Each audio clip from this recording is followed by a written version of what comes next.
Welcome back sa ating channel mga boss. Ngayon ay may bago tayong video na papanoorin at pag-uusapan. Kaya wag niyong kalimutang mag-comment sa video na to matapos niyong mapanood. Kaya kung hindi ka pa nakapag-subscribe sa channel natin, then just click the subscribe button at notification bell para lagi kayong updated sa ating mga bagong video. Kaya tara't samahan niyo ako at papanoorin na natin. Tara!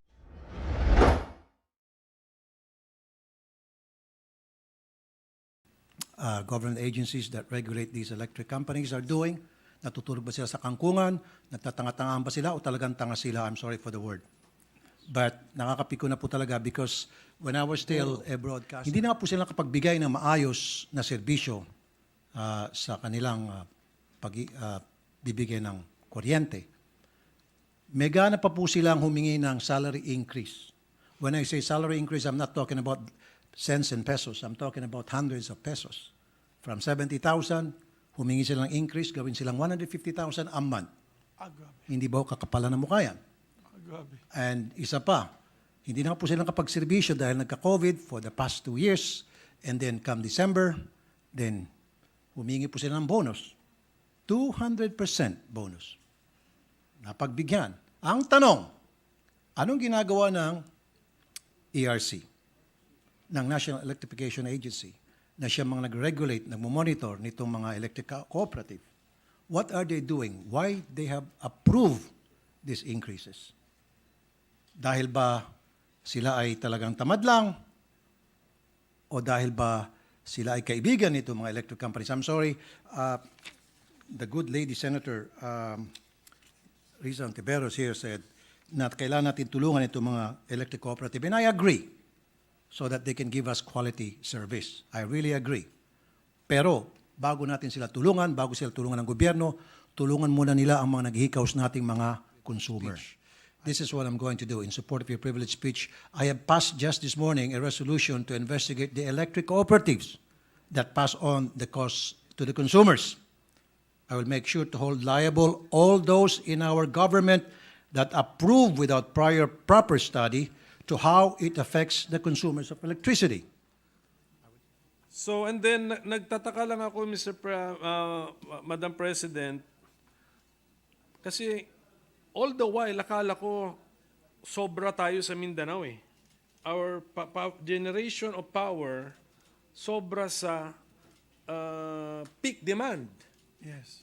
So, how do you explain to the people na tataas pa ang billing nyo, sobra ang aming generation of power. So anong nangyari? Tinatapon, nawawala ba yung sobrang generated power? I'm so thankful that the good gentleman from Cagayan de Oro, my dear colleague from Northern Mindanao, asked that question because it is the question that was raised by our good chairperson of the Committee of Public Services.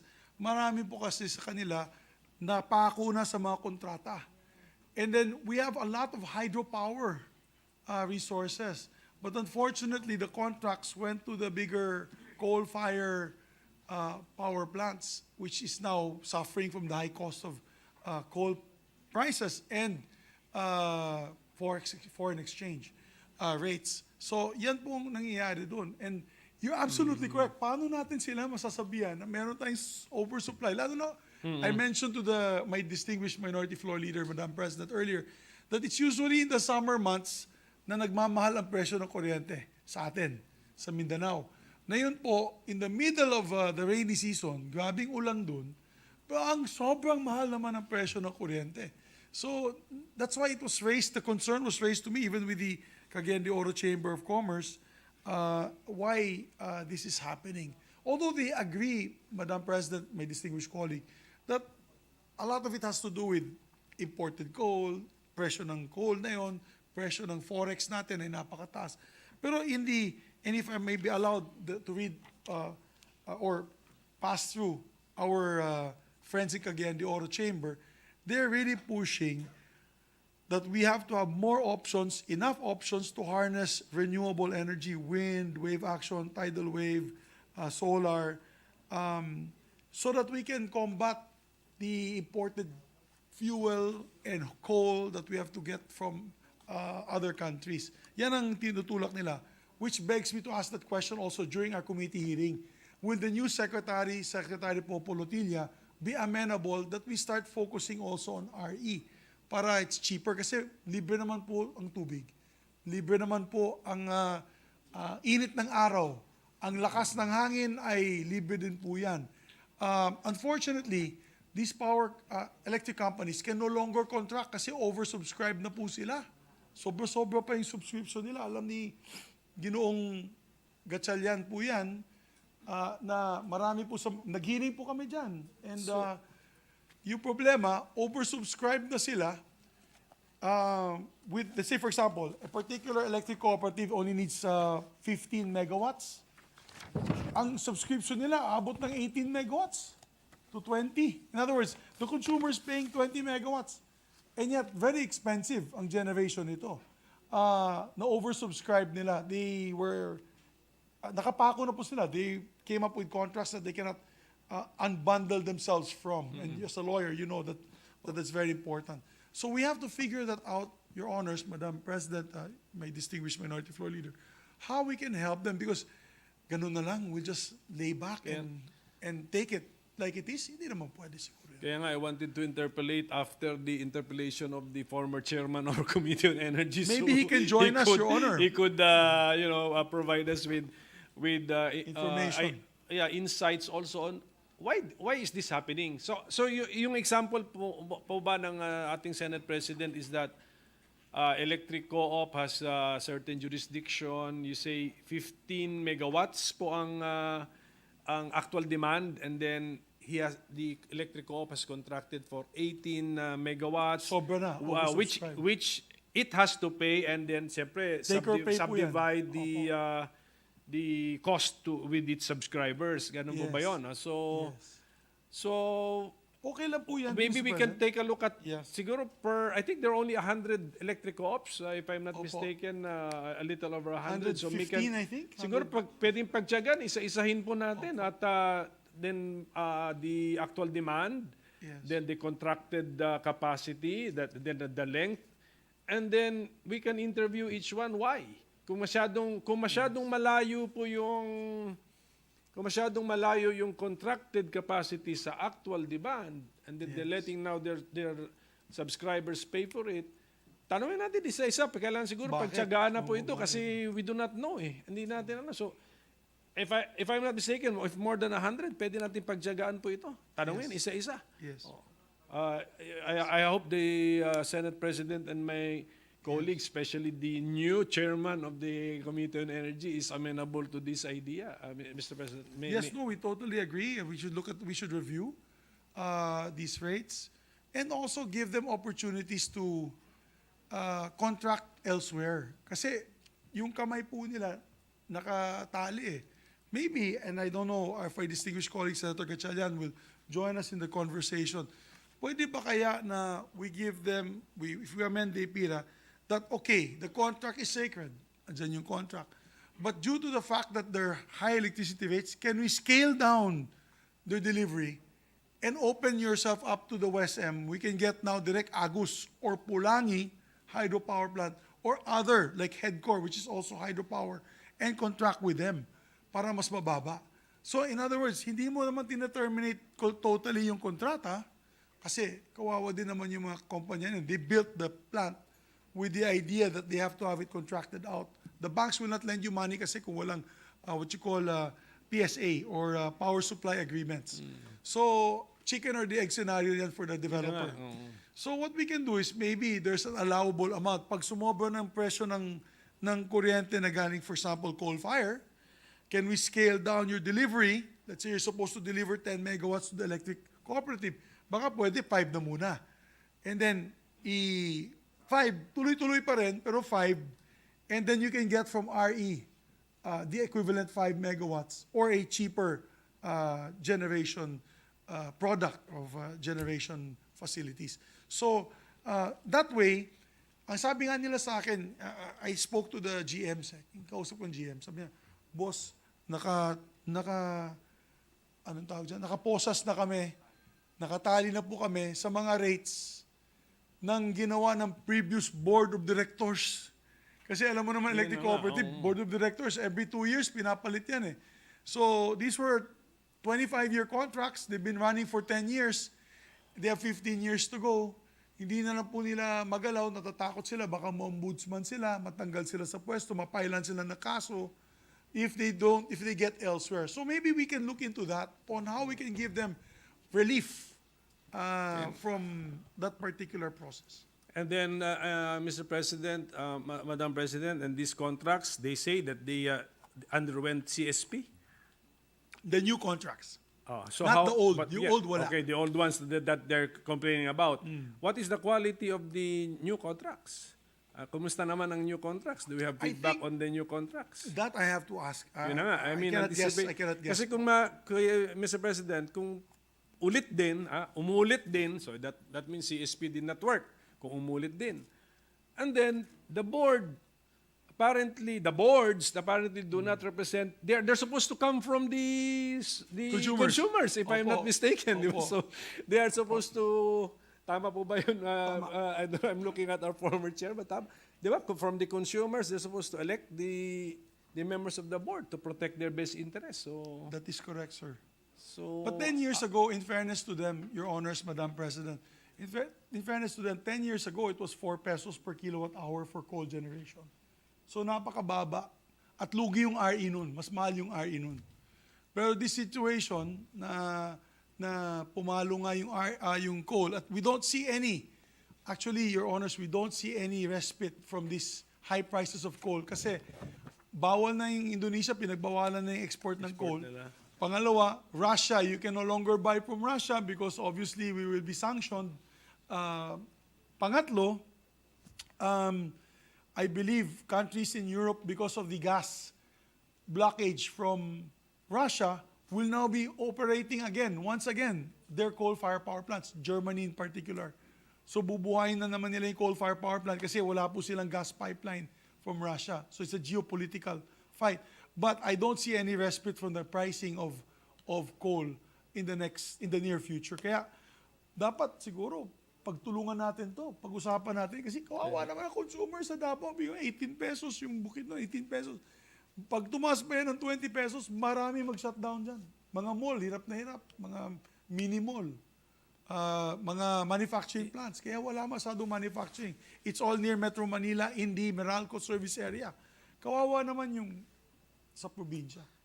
In the case that you mentioned, Your Honor, Mr. President, January, 10 pesos, 62 centavos, then July, 14, 9 pesos, 19 centavos, and then every month nag-i-increase. I thought that every increase should be approved by the ERC. So does this mean that for that particular distribution utility, it already secured a prior approval from the ERC for a monthly increase? Ganun po ba yung nangyari rito? That's the question I beg to ask as well to the Yun na, ERC. yun Kasi under some contracts, I'm familiar with some of the other contracts, may allowable rate increase. May adjustments sa forex, cost of fuel or coal, but there's only an allowable amount. In this case, it's 33.5%, an increase in 5 months, 6 months. In 6 months, yeah. So ba't pumayag ang ERC? There has to, unfortunately, as I said in my speech, Your Honor, my dear colleague and Madam President, walang nagko-complain. Ngayon lang, itong ating mga kaibigan sa Oro Chamber, because I called them. Yes. I called up our friend Robert Pizarro, and I said, Dear Robert, we have to do something about this because all the manufacturing industries and MSMEs will suffer. So, unfortunately, we take it hook, line, and sinker. Wala nagko-complain. Unlike Metro Manila, may increase ng konti, di ba? May consumer group, bumabanat. Pero wala sa probinsya. And then, Madam President, I heard the Senate President read part of the statement of the Oro Chamber. But pero yung proposals po nila show that they're willing to wait. Parang the benefits of those ideas or proposals are long term, di ba? So ang tanong kasi natin, how do we give immediate relief to our consumers, lalo na yung residential consumers po natin? So when I heard the SONA of President Marcos and he mentioned his 19 priority legislative measures, isa dun amendments to the IPIRA. law. But then kulang pa sa detalye, but I'm really for amending the IPIRA, but amending it, to give relief to our consumers. And the minority is eagerly awaiting the details. Ano na ba? Is there a draft already, Mr. President? No, unfortunately, I do not have with me a draft of the measure. We'll have to await. During our LEDAC, we'll have a LEDAC very soon. I can ask the same question to the LEDAC members, particularly Secretary Popolutilla. Maybe we can, if our good colleague, the distinguished gentleman from Isabela and the Republic, Senator Idol Raffy Tulfo, can call a hearing in the next couple of weeks. We can ask that question to Secretary Lutilla if they have a draft Sige on po. how we can bring down the rates. Basta kami sa minority, madali naman kami mag-usap na ni Senator Risa, magkape lang kami, minority caucus na yun eh.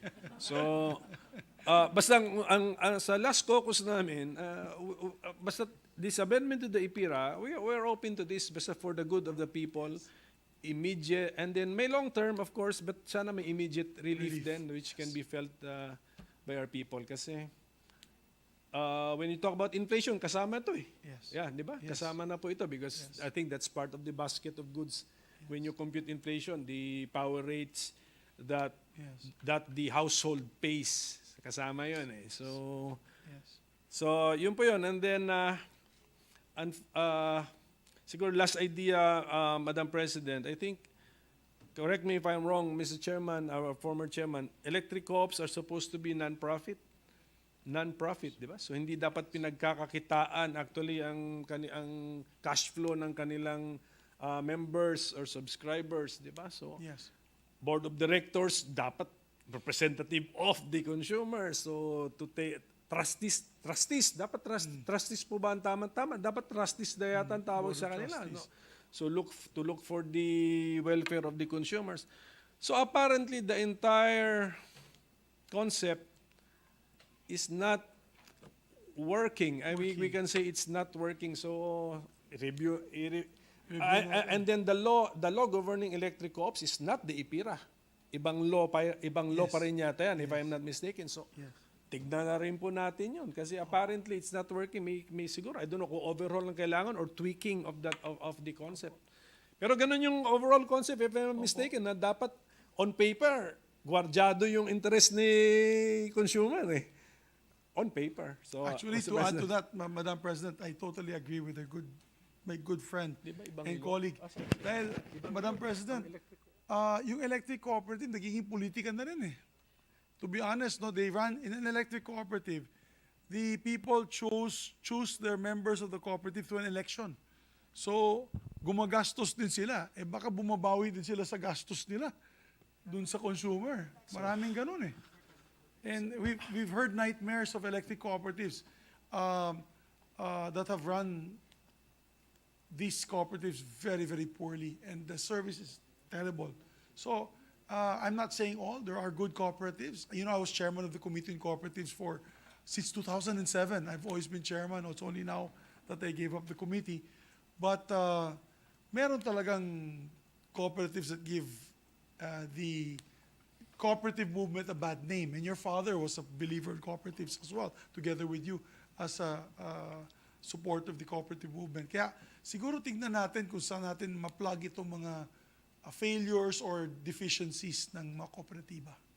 it was actually my grandfather who started the cooperative movement in Cagayan de Oro City. correct. Pero, di ba, there was a time, Mr. President, where when electric co-ops were not considered strictly as cooperatives under the code. Tama po ba yun? Or has that been remedied now, Mr. Yes, President? that has been remedied na po. Because initially, the law, our cooperative code, which I perfected from your father, it stated there all those who are registered with the Cooperative Development Authority are strictly cooperatives. Those who are not registered with the CDA will not be considered as cooperatives. But and I fought hard for that. As a matter of fact, I suffered in 2013 because the electric cooperatives sort of like got mad at me, got angry for insisting that they must be part of the CDA. So all that is water under the bridge. But what was remedied was the House inserted the provision except for electric cooperatives. So electric cooperatives will still be considered as a cooperative. The reason why initially hindi na ilagay yan is because government still controls. It's not a cooperative per se. A real true cooperative is run by each and every individual member. Sila may control. However, in an electric cooperative, the GM is chosen by the DOE, NEA, under NEA. Even the contracting of energy has to be approved by the DOE, including the terms of reference. So hindi talaga sila free. It's a pseudo government agency. It's under the NEA. And so maybe we have to review that. We have to look into how we can improve that, even make it more efficient. But as of today, Mr. President, can we say that electric co-ops are governed by the cooperative code? Under NEA. We cannot say that. We cannot No, say sir. that. Okay. The CDA Okay, has but- no control over them, sir. Madam Sige, President. but okay, But they run to the NEA kasi And- whenever they have problems, they do not run to the CDA. Yes. There's a few that are CDA registered, about 7, 7. Okay. na talaga na matigas and they stayed there with the CDA, but the rest are all under NEA. Because NEA, okay. there was a threat before, if I can recall, that NEA said, hindi kayo kasama. Kung wala kayo sa amin, hindi ka kasama sa subsidy, yung pailaw program ng gobyerno. Yun. Yun. Then, but which makes me more worried now with the inputs coming from our Senate President. Sinabi niya, the GM is appointed by NEA. Contracts go through DOE. And it's sila ang ugat ng problema. So ang dami ng mata, ilang mata dinaanan ng mga kontrata tapos sasabihin nila, ang problema, kontrata. So something is terribly wrong, Mr. President. I agree with the Senate President for bringing this up, and I choose that one from the legislative agenda of the President of the Republic as one we should concentrate on, amendments to the IPIRA. Agree po ako nun. Medyo maraming problema as we have found out this afternoon. Actually, alam na siguro ng former chairman ng ating energy yan. Alam na niya po yan. So, thank you for the time you've given me, Mr. And Senate President. I'm very excited to work with our minority floor leader for pure bipartisanship on these measures. Thank you, sir. Thank you. Mr. Thank you to the minority leader. The assistant minority leader is recognized.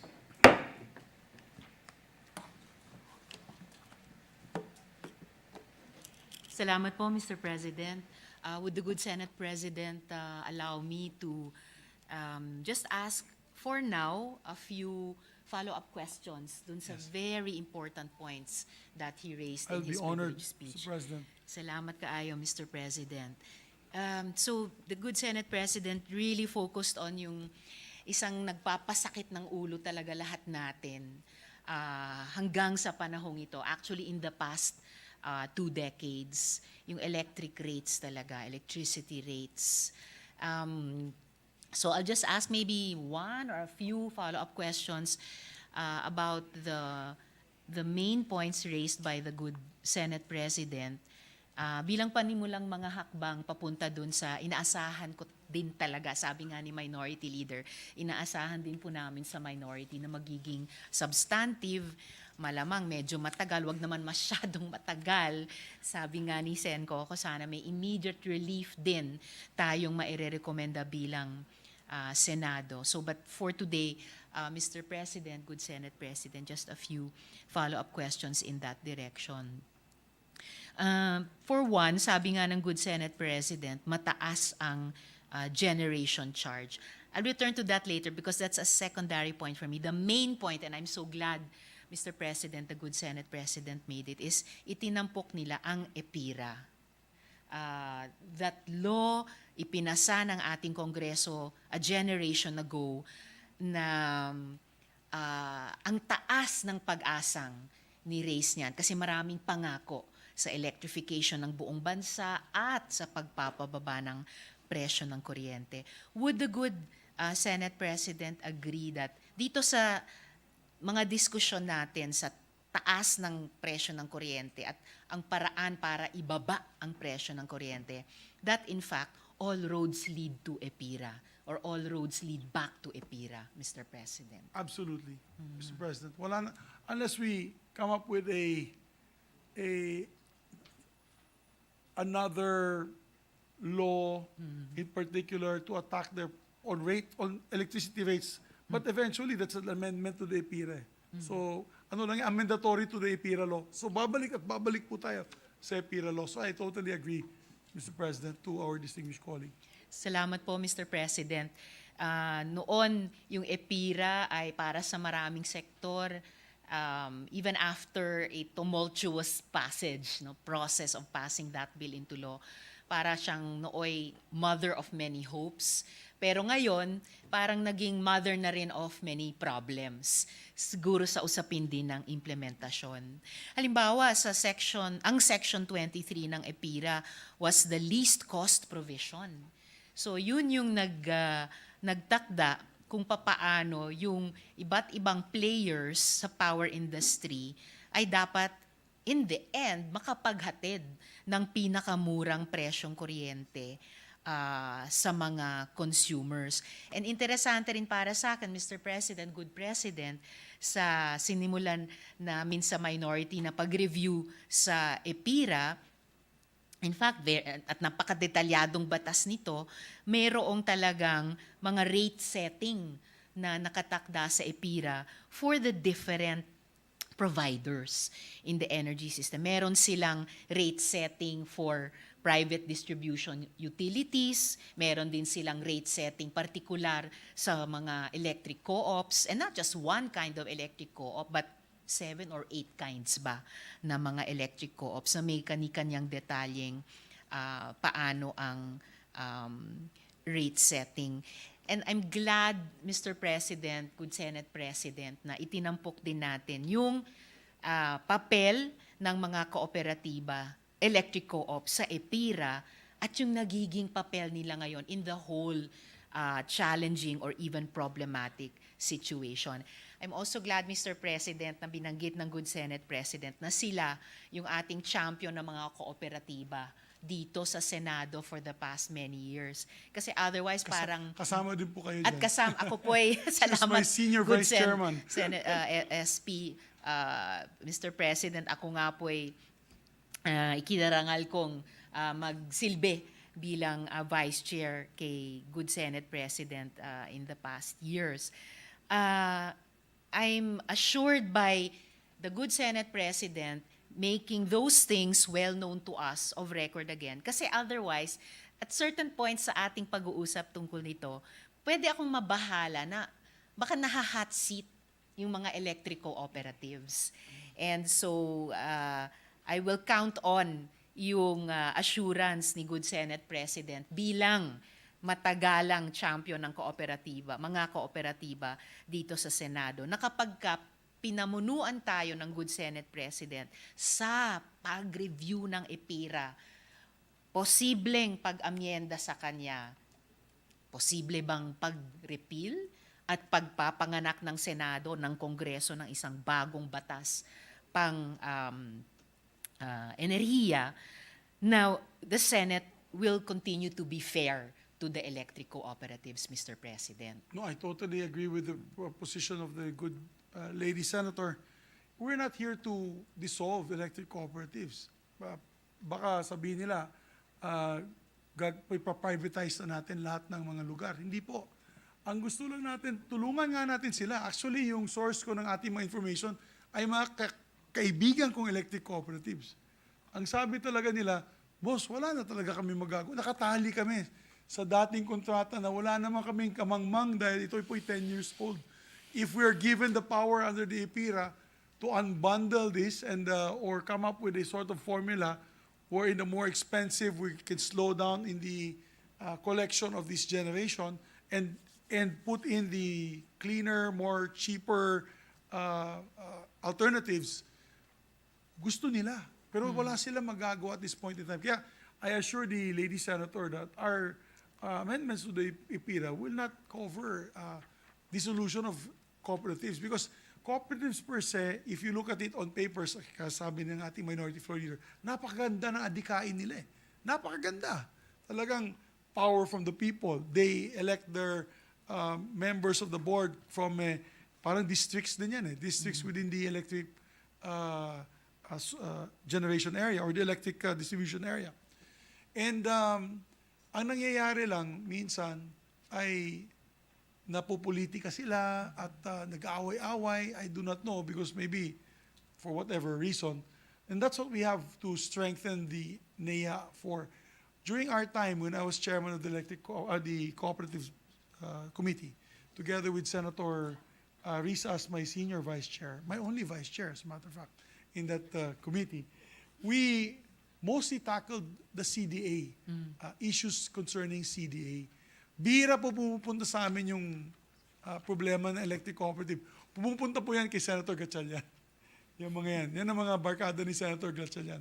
Although we acknowledge, when he was former chair of the Energy Committee, ngayon magiging barkada na po ni Senator Tulfo po yan, Raffy Tulfo. Pero nung panahon po namin ay bihira po sila dumating sa amin. Pero pag naghihiring po kami at kasama po sila, we give them the respect due to them. Alam po ni Madam Chairperson, my Vice Chair, Ma'am Risa, that we also treat them within our hearts as a cooperative. Yun nga lang, yung kanilang regulatory bodies, NEA and the DOE. So sometimes we have to call for a separate hearing when we discuss these issues because CDA has no say about their day-to-day activities. Maraming salamat, Mr. President, at sa good Senate President. Dagang salamat. Alam ko na ganun ang posisyon nila sa mga electric co-ops, and it was just very good to hear it again for the record dito sa ating interpellation sa kanilang privilege speech. Dahil din bukod sa NEA at saka sa DOE, yung isa pang dapat na regulatory power na inaasahan ng lahat ng stakeholders pati ng electric co-op sa implementasyon ng EPIRA at dapat sana ay tulong din sa mga electric co-ops ganapin ang kanilang tungkulin sa ilalim ng EPIRA ay yung ERC. Yes. And there has been at least, Mr. President, one Supreme Court ruling na may finding na nagkulang o nagkukulang ang ERC sa pag-exercise ng mandates nila sa ilalim ng EPIRA pati sa usapin ng pagpapatupad ng least cost provision, even vis-a-vis the electric co-op. So we'll probably talk a lot more about that, Mr. President, good Senate President, kapag nasa committee hearings na talaga at plenary debates. Mabalikan ko lang po yung isang punto na sinight kong binanggit, Mr. President, ng good Senate President, na mataas ang generation charge and yung pagtalakay nila ng iba't iba pang problema down the line sa buong process ng energy generation, distribution, all the way hanggat makarating sa consumers. Pwede bang i-contemplate, Mr. President, ng good Senate President, na kapag ni-review natin ang APIRA, we would require stronger rules against cross-ownership, Mr. President?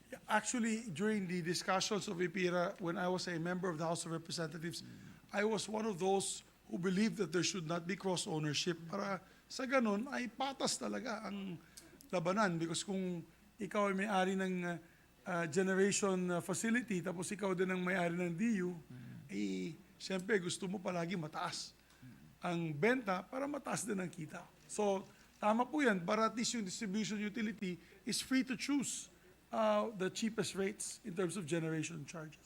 Salamat po, Mr. President. And I do agree with good Senate President. In fact, itong issue ng cross-ownership siguro isa sa pinaka-major na basehan ng pagtagumpay sana ng EPIRA, pero yung hindi niya pagtatagumpay ngayon. And I think something na kailangan tignan talaga ng Senado moving forward.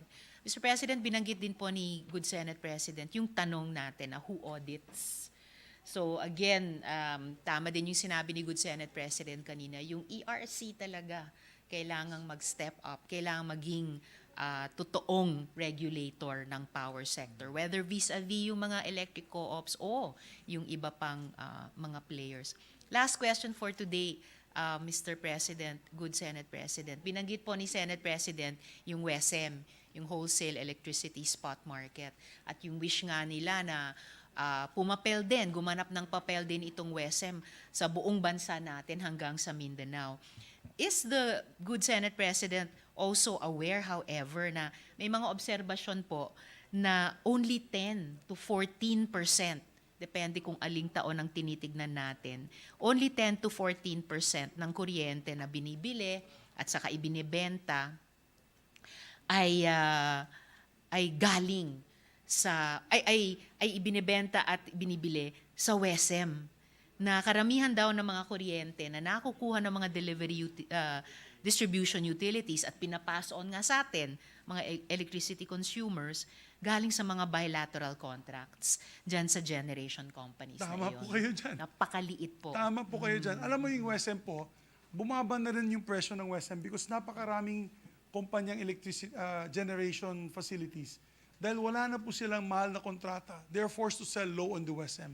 So kung dati nagbebenta sila ng may contracted price sila na, for example, 6 pesos per kilowatt hour, dahil natigil na po yung mga kontrata nila, pero nandiyan pa rin yung planta nila, binibenta nila ng mura sa WESM para bibilin po ng consumer dues. So talaga napakababa ng presyo dyan. So we should encourage that because that's where the fight could be. Even RE generators. I mean, if you put up solar power plants now, it's much more cheaper. Dati kasi 2 million per megawatt. Ngayon po, $600,000.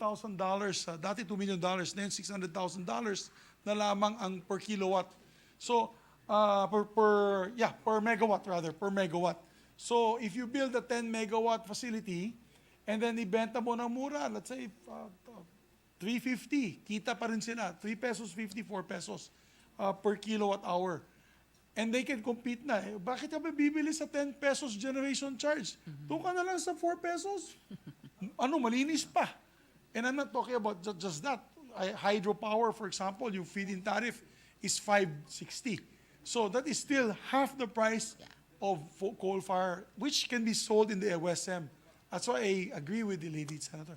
Let's encourage the WESM, not only in Luzon. Ang problema po natin, Ginoong Pangulo, Madam Deputy Minority Floor Leader, Ma'am, is wala po tayong WESM sa Mindanao. Hindi pa nila ini-interconnect. Hindi ko po alam bakit. Matagal na po namin hiningi yan kay Secretary Cusi. Palagi po nangangako siya sa susunod na buwan, sa susunod na buwan, sa susunod na buwan. Hanggang nawala na po yung kanilang termino, kanilang administration. I'm hoping that the good Secretary Popo Lotilla during the hearing can give us a definitive answer on WESM. Kasi ang mahalaga din po sa WESM, yung Transco. Yung Transco interconnection. Because importante dyan, yung hydro plant sa Lanao del Norte, yung Agus, at yung Bukidnon ay connected din sa Davao. Kasi kung hindi, walang connection yun, paano siya bibili yung taga Davao dun sa aming hydro sa atin sa North Mindanao? So, their excuse always is the interconnection between Transco. But we can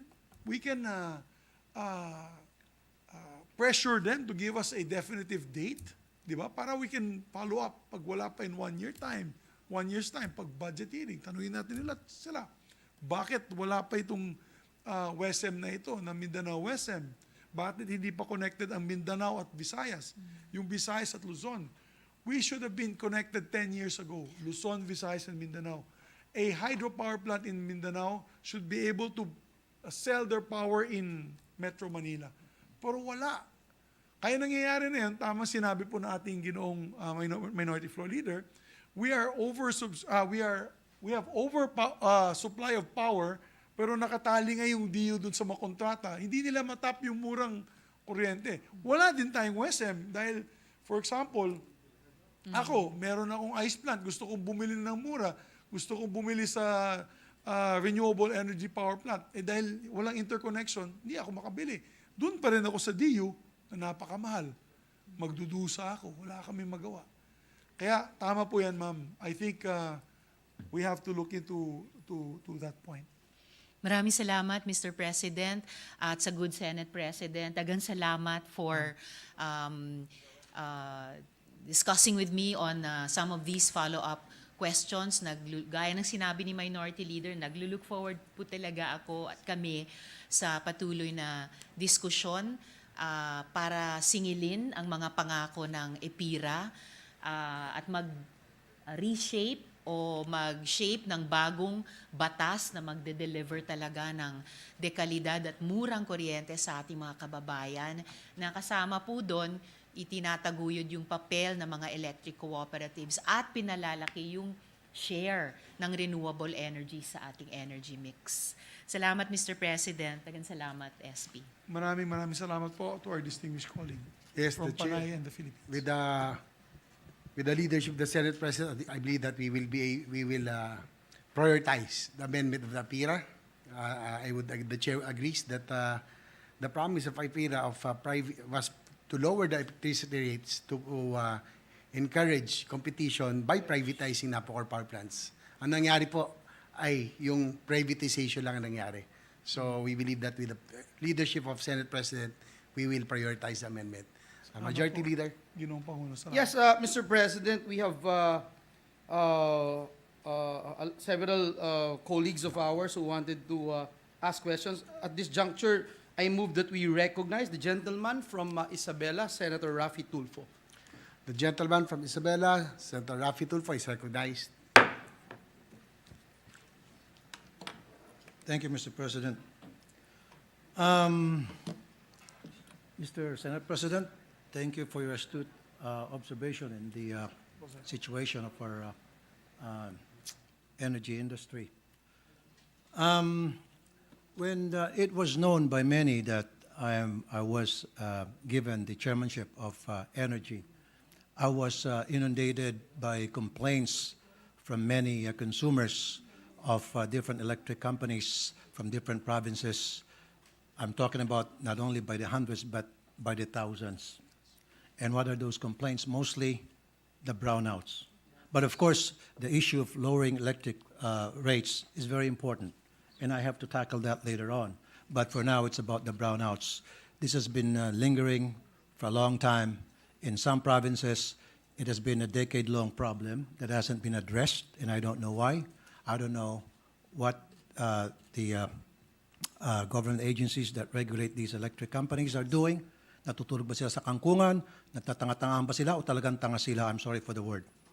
But nakakapiko na po talaga because when I was still a broadcaster doing this public service show, Wanted sa radyo, day in and day out, I received complaints from regular consumers na yung bang palaging brown out, na piperwisyo na po yung kanilang mga appliances, nasisira po yung kanilang mga refrigerator, meron pa dyan, meron siyang maliit na negosyo, piso net, nagkakabigyo-bagiba na dahil patay sindi yung kanilang ilaw, and then meron dyan yung kanilang mga anak, gusto mag-aral sa gabi, hindi nakapag-aral dahil kailangan bumili ng kandila, sometimes walang mabibiling kandila, so they use their cellphone para mailawan yung pag-aaral ng kanilang mga bata. That should not happen anymore. And adding insult to injury, palagi na nga po nagpa-brownout, there are some electric cooperatives na meron pong kapal na muka na maniningil pa po ng mahal at nagbabanta pa kapag hindi nagbayad ng mahal na singil nila, puputulan po sila ng kuryente.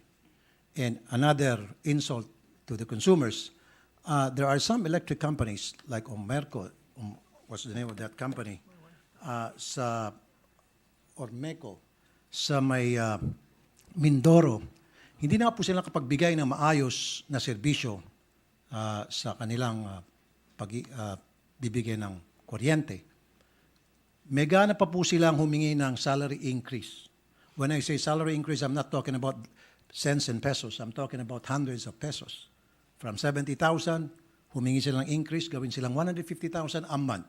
Grabe. Hindi ba kakapalan ng mukha yan? Grabe. And isa pa, hindi na po silang kapagserbisyo dahil nagka-COVID for the past 2 years. And then come December, then humingi po sila ng bonus. 200% bonus. Napagbigyan. Ang tanong, anong ginagawa ng ERC, ng National Electrification Agency, na siya mga nag-regulate, nag-monitor nitong mga electric cooperative? What are they doing? Why they have approved these increases? Dahil ba sila ay talagang tamad lang o dahil ba sila ay kaibigan nito mga electric companies. I'm sorry, the good lady Senator Risa Ontiveros here said na kailangan natin tulungan itong mga electric cooperative. And I agree, so that they can give us quality service. I really agree. Pero bago natin sila tulungan, bago sila tulungan ng gobyerno, tulungan muna nila ang mga naghihikaos nating mga consumer. I think that is my stand. Because right now, all over the country, I'm talking about by the dozens of electric cooperatives, are remiss of giving quality service sa kanilang mga consumer at palagi na lang pong brown out. And when it comes to monitoring, I wonder anong ginagawa po ng mga government agencies na sana sila nag-regulate. I don't know what they've been doing at approve lang po sila ng approve. That's why isa po sa mga gagawin ko is kapag nag-renew po ng kanilang mga prangkisa, ito mga electric companies, cooperatives, there has to be a technical review because that has been struck down. Before, nireview po yan ng NEA bago maipasa po sa Kongreso, sa lower house and upper house. Now, wala na po. All or any of the electric companies that would like to have a franchise, all they need to do is just submit to Congress yung kanilang willingness na magkaroon ng electric company, papakita lang na meron silang pera, capable sila na mag-put up a electric company, and then they have a legal technicality know-how. Pero, ito po, hindi po kasama sa requirement na itong mga electric company na nag-apply, they should have technical know-how. Because some of them, they don't know what they're doing. Basta andar lang sila ng andar, singil ng singil, tama na. Okay. Now, first and foremost, that has to be addressed, Mr. President. I really understand na kailangan mapababa po natin ang presyo ng kuryente, pero for me, talagang yung brownout has to be addressed because even while we speak, tuloy-tuloy pa rin po pumapasok yung mga complaints sa aking radio program by the thousands na sabi ko kanina earlier, and the complaints are mostly brownout. They didn't say na mahal ang singil ng kuryente, ayaw na namin dahil pagkamahal-mahal. No, they didn't say that. What they've been saying is, walang problema kung magbabayad kami ng mahal as long as they deliver. Yun po yung, Mr. President, ang nakaka-insulto na panahon na para mabigyan natin ng aksyon. Now, doon naman po sa sinasabi ninyo na kailangan babaan po yung electricity rates. Of course, that is very, very important. I think yung ating mga agencies, government agencies tulad ng ERC, NEA, kailangan po siguro reviewin po yung mga contract. Bakit po sila approve na lang ng increase? Justifiable ho ba yung mga increase na ni-request nito mga kooperatiba?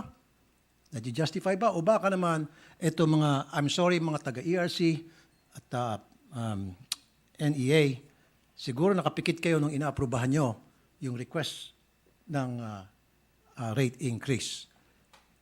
Now, I think it's about time na kailangan ma-review po ang performance nitong mga kooperatiba, what have been they doing, what are they doing, and what has been done para ma-address yung mga problema, especially sa brownout. Kasi before we talk about them increasing, asking for increase, 18 pesos, may 19 pesos, dapat ma-address nila muna ang problema sa brownout. Mabalik po tayo dun sa, Mr. President, dun po sa Mindoro. Humingi po ng 900 million pesos subsidy ang kooperatiba from the national government. 900,000 pesos na manggagaling po sa gobyerno at yung pera ibibigay sa kanilang gobyerno manggagaling po sa consumer. So before na mabigyan sana yan sila ng ganong klaseng increase, maaprubahan. Pero while I am the committee chairman on energy, haharangin ko po yan. Walang increase na may bibigay o walang subsidy na may bibigay na by the millions, even by the billions sa mga kooperatiba nang hindi po sila talagang nagigisa muna and they have to justify kung talagang karapat-dapat na sila mabigyan ng increase. Now, Mr. President, Mr. Senate President, bilang pagtugon po sa inyo pong privilege speech, this is what I'm going to do. In support of your privilege speech, I have passed just this morning a resolution to investigate the electric cooperatives that pass on the costs to the consumers. I will make sure to hold liable all those in our government that approve without prior proper study to how it affects the consumers of electricity. I will schedule at the soonest possible time the hearing of this investigation in aid of legislation to make sure the Senate as a body addresses the need of the people. Maraming salamat po, Mr. Senate President. Ginoong Pangulo, napapasalamat po ako sa Chairman ng Committee on Energy sa aksyon na gagawin niya tungkol dito sa usapin pagbaba ng presyo ng kuryente and to give efficient service to the people all over the country, lalo na pagtigil nitong blackouts and brownouts.